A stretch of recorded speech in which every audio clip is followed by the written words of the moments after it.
Well, now I'd like to talk about a subject that I've never touched on before, and that is the Boy Scouts of America. Now, I actually made some videos about this summer, and then I just it was when I was at work and I couldn't upload them, and I just never got around to uploading them. And I don't really even feel like going through and finding them. They're just assigned a video number and whatever. Now, uh, I will admit that my primary interest in this is autobiographical. If you haven't guessed already, I was a member of the Boy Scouts for a long time, and it was one of my main interests growing up. I was in Cub Scouts starting, I think, in first grade, and it was kind of just something you did. It wasn't something I was particularly interested in. And then when I was in fifth grade, I entered the Boy Scouts, and although at first it was similar, eventually I came to enjoy it a great deal more. And the friends I made in Boy Scouts were the ones that I think I was the closest to. We're still friends, and I can get with those guys, and we can easily talk for literally a week, reminiscing about all of our good times. So I don't think there's any question that one of the main reasons I would want to make a video about this is purely sentimental. But it is an interesting organization, and there are interesting principles involved in it. Now, Boy Scouts is like a lot of things in the country in that it's something that's more or less ubiquitous. Everybody is aware it's out there and has some idea about it, but unless you were involved, it is likely that you don't really understand it very well. And this is hardly specific to Boy Scouts. This is probably true of many things, and I am probably guilty of making similar mischaracterizations on other organizations that I don't have direct involvement with. Here I'd like to address the claim, and I think a very valid one, that the Boy Scouts is a conservative right-wing organization. Now, I believe that this has a very strong grounding in reality when people make this. Although the Boy Scouts of America does not have an overt political agenda in the sense that you have to be a Republican, or you have to vote for Bush, or you have to be pro-life, or you even have to be Christian, which you don't. In fact, they explicitly say you can be Muslim, you can be Hindu, you can be Buddhist, you can be Wiccan, you can believe in nature. The one thing that they say that they don't explicitly list that you can be is atheist, but then they don't deny it to atheists. And this is, well, I'll get to that in a minute. Other than that, I mean, the uniforms, and actually when it was founded, there were a lot of people who were worried that it would become a sort of paramilitary arm of the government. The nightmare scenario being that maybe you'd be at a protest for something evil the government was doing, say World War I, for instance, because they were formed in, I think, 1910, so World War I would have been an early test. The idea is you'd be protesting the government, and then all of a sudden all of your sons would show up to be riot control, and you'd be torn between, do you beat up your sons or your nephews, or do you retreat? Some of the early proto boys, at the turn of the century, there are a number of organizations that were similar to the Boy Scouts of America, including Boy Scouts of America, and it's the one that eventually won out. I believe there's one or two that still exists in a vestigial form. But some of the early ones actually would train with rifles. And when I was in it, the majority of the adult leaders were right-leaning. They were almost all Republicans. There may have been some Democrats. If there were, I didn't know. Even though mostly they were professors. I think every right-wing professor at the university I went to was a scoutmaster in my troop. And there is a lot of religion. Most of them are chartered at churches. Mine was chartered at a church. But it's pretty non-denominational, and in mine, since there was only one troop in town, every religion was there. So we did actually have a Hindu. We had lots of Catholics. It was actually at a Protestant church. I forget what kind. I want to say Anglican, but there's no way it could have been Anglican because I'm not in England. And many many Boy Scout troops essentially function as youth groups. But I think that a strong case could be made that in its actual functioning, Boy Scouts is a very decentralized, libertarian organization. And I say that because it is very, very bottom up and organized at the very local level. The higher you get in the organization, the less relevant you are. And this is, I think, is a misconception people who weren't involved don't often have. When you hear about news stories, which the Boy Scouts is one of those issues that is occasionally in the news, not every couple of years something comes up, usually about a gay person wanting to be a master or a religious or an atheist, perhaps. I think the misconception a lot of people have is that it's a monolithic top-down organization. You look at how big it is; it's got millions of members. It owns like literally millions of acres of land. Uh, it's and they imagine that, well, if there's a policy that gay people can't be in Boy Scouts, then there must not be any gay. When really it's organized at the troop level. The troop level is something that in a small town there'll probably be one, in a larger town there'll be multiple ones, and they can range in size from anywhere from like 10 or even smaller to a couple hundred Boy Scouts in a troop. And the truth is that it's really at the troop level that that kind of stuff. There's no like you get a memo from the national organization saying we've decided no gays are allowed, and then they have a purge and they kick them all out. In my troop, there were a number of openly gay Boy Scouts. There were one or two leaders who we don't know, but we suspect were gay. Now, we don't suspect because we ever caught them doing anything wrong, and so perhaps this was just suspicion, but I suspected it. I know the other adult leaders suspected it, and yet nothing was done. Nobody was kicked out. Nobody was reprimanded or said, hey, we got to sit down and talk. You're gay. You need to be out. The other thing was religion. At the time, when I was late in high school, I was an open atheist. I'm more of an agnostic now, but I was very much an atheist, and so were one or two of my buddies. And I was actually in charge of the troop for a couple years. And it wasn't a secret that I was an atheist, and I had actually long debates with my scoutmaster, the person who had the most direct authority over me in the organization. And he knew I was an atheist, and at no point did he say, well, it's the policy of the organization to kick you out. And it's because the central organization doesn't pay anything to the lower. You don't get a stipend. You have to raise your own funds, and since you're financially independent, you're politically independent as well. And this just runs across the bat. Now, anyone who's been in the organization, or if you haven't, one thing you'll notice if you pay attention is that there's enormous variety. Some troops are essentially urbanite youth groups that maybe play cards or play video games or go to the movies. Others are more outdoorsy. Some of them are like very extreme outdoorsy where they do survivalist type things. Some of them are paramilitary. I've been to gatherings where there'd be multiple troops, and there's a couple in Michigan, in northern Michigan, that are basically militias. They don't wear uniforms. They wear camo.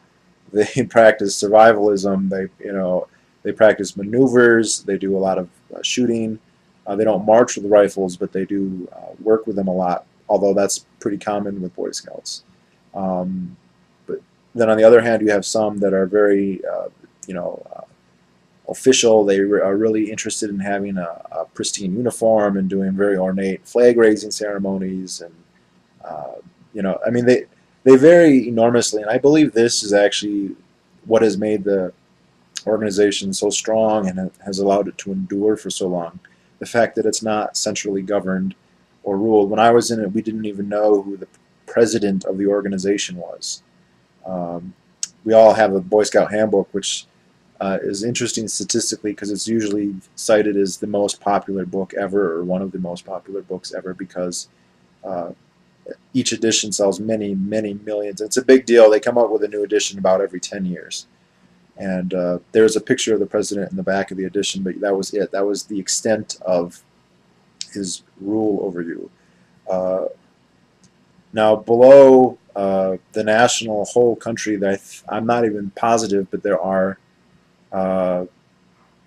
regions, and then the main unit where you start to get some kind of financial cohesion is something called a council, which in the council, like in Michigan, the Lower Peninsula had 3 councils. If that gives you, if we're in Germany, 3. If that gives you some idea of the basic size, but of course in New York City there's probably a dozen, just in the city. And within each council, you could have 10, 15,000 boys maybe, divided into a couple hundred troops. Maybe that's a high estimate, more like 4 or 5,000. It depends on the council though. But, in my troop, and then there's a below council. There's district, which is an area you're talking maybe 10 troops. But they councils are the only level that actually has employees, and they'll have one usually. Each council will have one employee that's actually a council employee. Now they might operate a camping ground, but that's only going to be operated in the summer probably, in all likelihood. At least in Michigan. I don't know about other states, because they usually don't camp full time in the winter. But all this is to say that the main unit is the troop. The troop is very small, and the troops have enormous autonomy. They can basically do whatever they want. Now, our troop actually owned its own property, which was unusual. We owned more than a square mile that had been donated to us. There's a story there because when the council found out that we had our own property, they looked at it as, well, that's not fair that you have your own place to camp. It's a really nice area, by the way. And they looked at it as if we sold that land, even though it wasn't especially valuable, the value of the land was such that that kind of revenue would basically pay for the council for probably a decade. It would be an enormous supplement. So they decided that they were going to take it and sell it. And what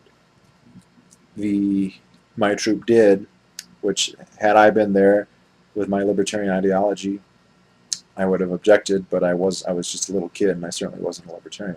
They gave it to the county. Now, at the time, most of the scout leaders were actually county officials, the head of the parks, the mayor, all that. A lot of them were cops, either state police, county police, or city police, and it just seemed like a real buddy-buddy kind of thing. The county got it, and the troop would pay like $1 rent for 100 years. And it worked pretty good until last year when the county just decided, oh, we got some federal funds to build cellular phone towers to increase reception, so guess where they decided to put it? Right in the middle of where we like to camp. They didn't ruin the whole thing, but pretty damn close. I think there's a video of me shooting a Ruger. That's the property, and I didn't know that they were gonna. I just went out there one day to shoot, and there was a fucking cellular phone tower there, and and I knew, oh, the government had to have done this, and it turned out that they had. Totally an aside. Anyway, the organization has been able to adapt over the years because it's not centrally planned, because it's very local, and they don't say exactly what you have to do. They give you the book, and then they say this is basically a template, but you can do whatever you want, and there's no oversight whatsoever. And the only way there could be oversight is if literally there was some kind of scandal that made it into the press, which is what happens occasionally. Otherwise, there's no intelligence service, there's no regular communication, there's no, well, basically all that there is very, very informal meetings and stuff. And so over the years, we're talking about an organization that's 101 years old now, and it's still very large. It's not as big as it once was, say, in the 50s, but it hasn't been in continual decline. Now, an interesting tidbit, if you were a Boy Scout, you might have caught on to this. It happened just before I was around, but in the late 70s, there was basically a cataclysm in the Boy Scout world.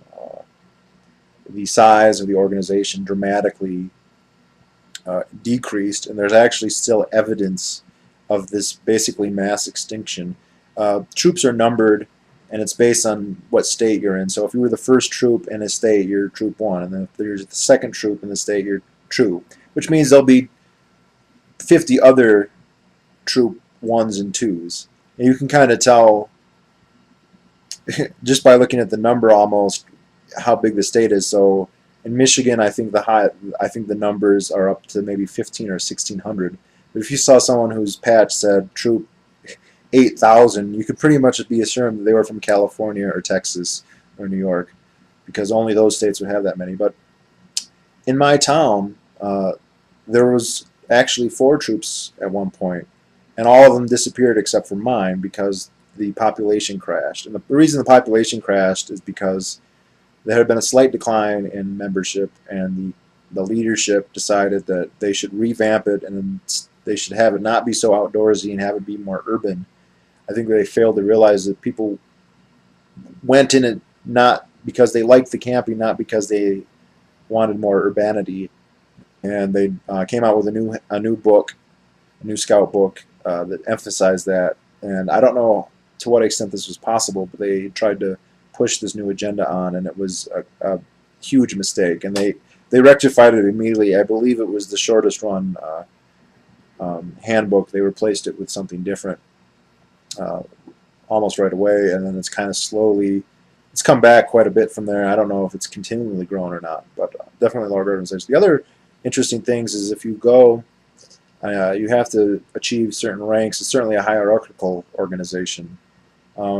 It does tend to say you have to learn about the country and the state. So the 3 merit badges you have to get. There's about you have to get 21 merit badges to get the top rank, and about 15 of them, the rules may have changed, are required. As in, you can't just get 21 whatever you want. You got to get 15 specific, and then there's a little bit more broader choice for the others. So anyway, 3 of them are citizenship in the world, citizenship in the nation, and citizenship in the state or community, in the community.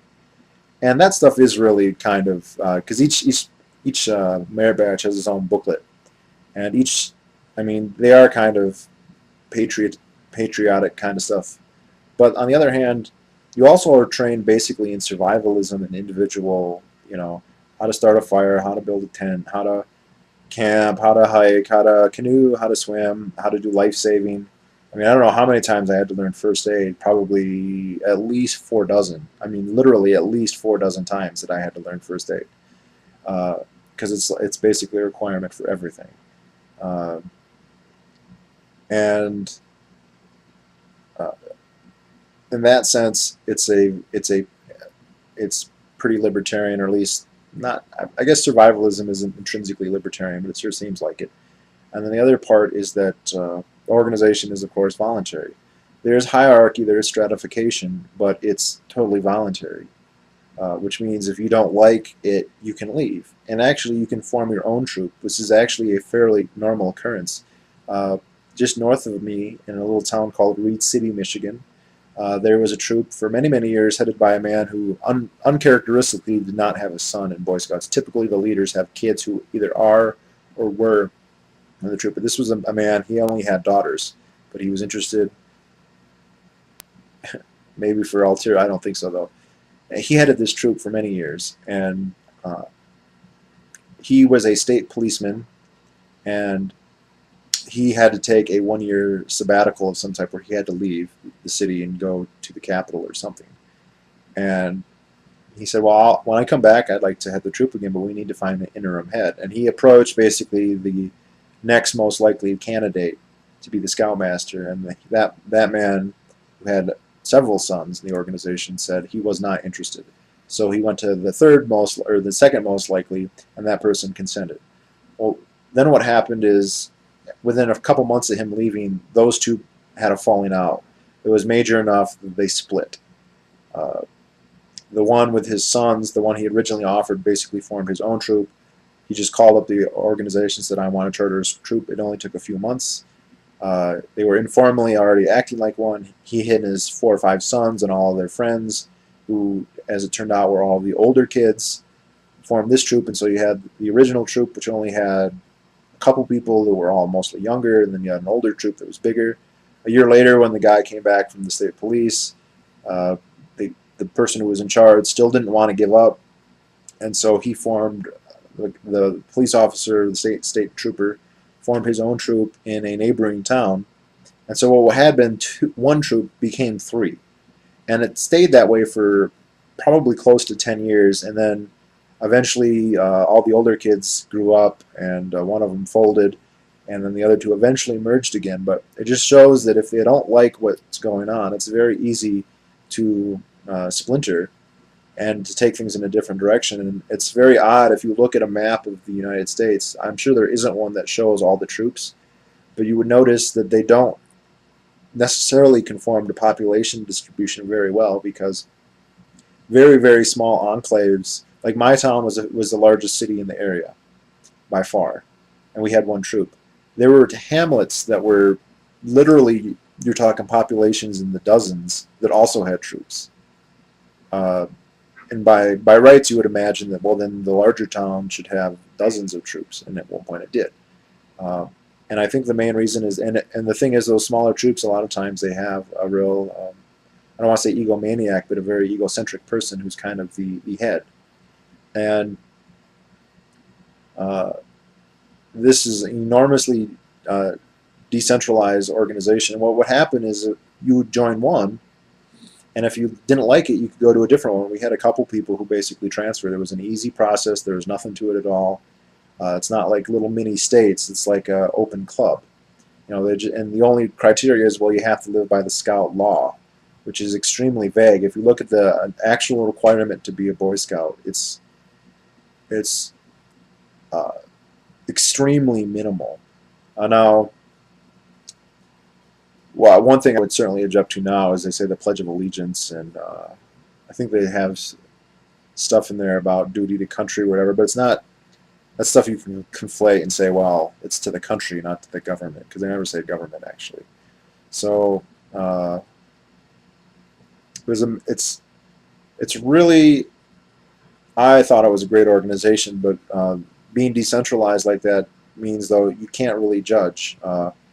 I could tell you how great it was, and you could say, oh, I'm going to join, and not that, well, of course, most of the people who watch this are too old to join, maybe your sons or something, and the troops in your area might be totally different. The troop I was in actually changed radically while I was in it. When I joined, I was a fifth grader, and there were kids in it from fifth grade all the way up to seniors in high school, and there were probably 50 active people in it. Like every meeting, there'd be 50 people.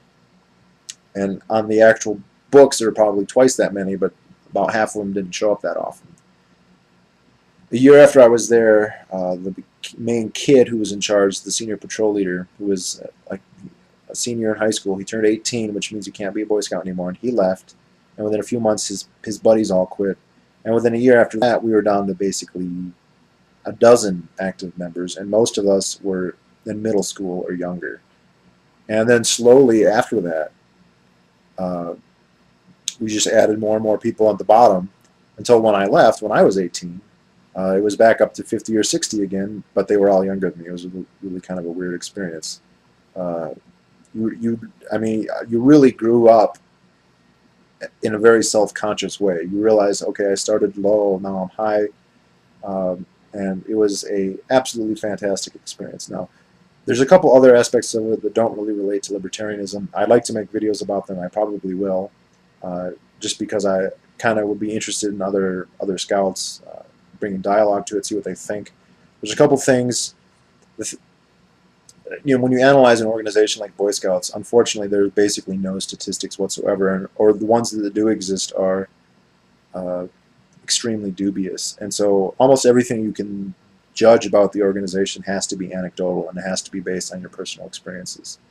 Anyway, I'm going to do that. I'm going to do a couple videos about Eagle Scout, Order of the Arrow, and that's probably it. But if you were a Boy Scout, you know what I'm talking about. If you don't, you probably don't. So if you watch those, it will probably seem very esoteric, especially the Order of the Arrow one. But yeah.